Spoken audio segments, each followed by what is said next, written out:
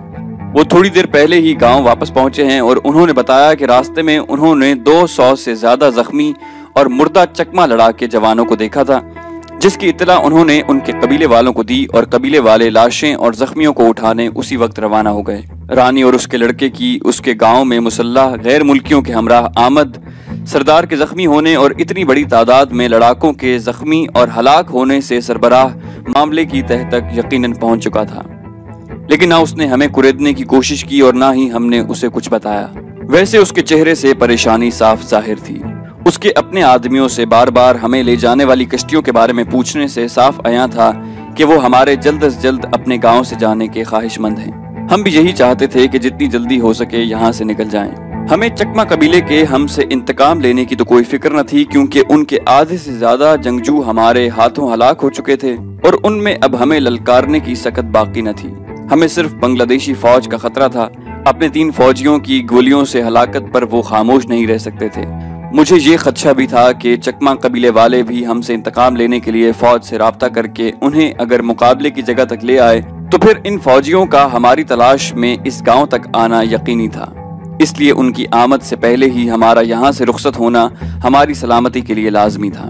شام 5 بجے کے قریب کشتیوں کی آمد کی اطلاع ملی اور ہم بھاگم بھاگ تینوں کشتیوں میں سوار ہو گئے۔ سربراہ نے رانی اور اس کے لڑکے کے لیے کشتی میں بیٹھنے کے لیے 2 کرسیاں بھی بھیج دیں۔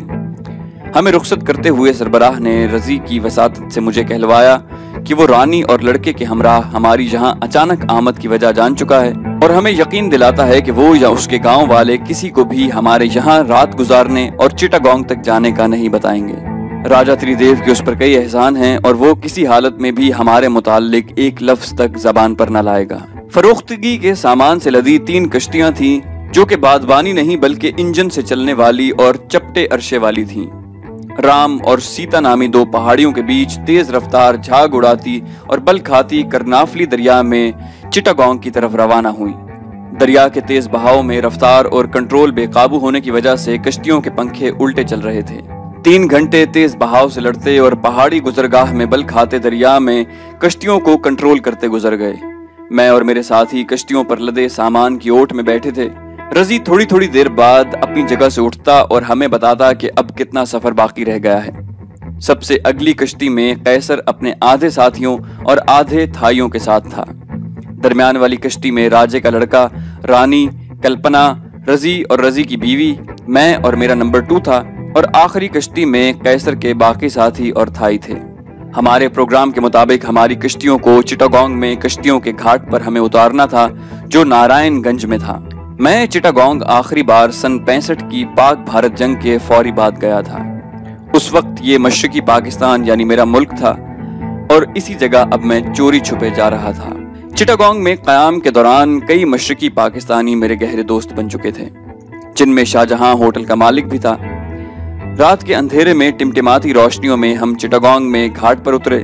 رضی زور دے رہا تھا کہ اس کے یہاں کئی جاننے والے ہیں، اس لیے ان کے ہاں جا کر ٹھہریں، لیکن میں نے اس کی تجویز رد کرتے ہوئے فیصلہ کیا کہ ہم پہلے اصفہانی کالونی میں جائیں گے۔ میں نے اپنی عملی زندگی کا آغاز اصفہانی ٹی کمپنی چٹاگانگ میں کیا تھا اور پاکستان میں میری تازہ ترین معلومات کے مطابق اس کمپنی کے مالکان بنگلہ دیش بننے کے بعد بھی چٹاگانگ اور ڈھاکے میں اپنا کاروبار جاری رکھے ہوئے تھے۔ اس کمپنی میں میرے سینئر اور مجھے کام سکھانے والے محمود شیرازی تھے۔ ان کا تو انتقال ہو چکا تھا، لیکن ان کی ایک قریبی عزیزہ تارا باجی مجھے اپنے چھوٹے بھائی کی طرح سمجھتی اور مشفقانہ برتاؤ کرتی تھی۔ وہ کمپنی کے مالکان کی بھی نزدیکی رشتہ دار تھیں۔ گھاٹ سے ہم سب سائیکل رکشاؤں میں بیٹھے اور اصفہانی کالونی کی طرف روانہ ہوئے۔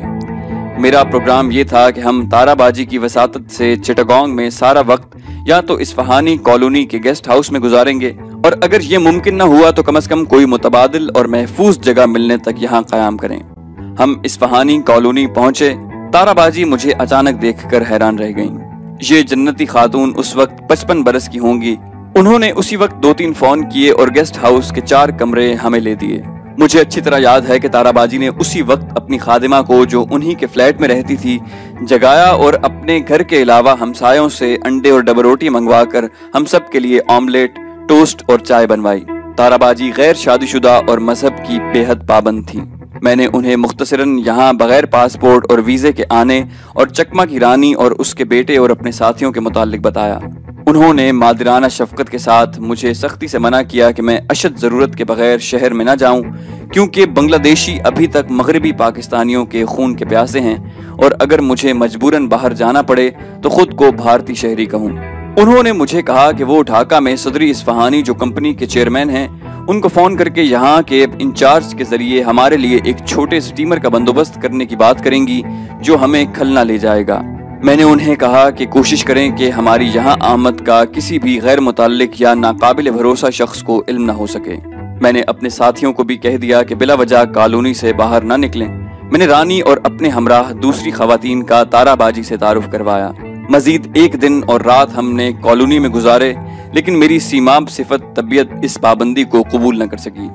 مجھے مشرقی پاکستان سے قلبی لگاؤ تھا، اور میں اس سرزمین کو جو کبھی ہماری تھی اور جسے ہم نے علیحدگی سے بچانے کے لیے لاکھوں انسانوں کے خون سے آبیاری کی تھی، دیکھے بغیر کیسے واپس جا سکتا تھا۔ میں نے تارا باجی کو بتایا کہ میں 2 روز کے لیے ڈھاکہ جا رہا ہوں۔ ان کے بے حد منع کرنے کے باوجود میں اپنی ضد پر اڑا رہا۔ بالآخر تیسری صبح قیصر کو ہمراہ لے کر میں شہر کی جانب نکلا۔ ہمارے سائیڈ آرمز ہمارے ساتھ تھے۔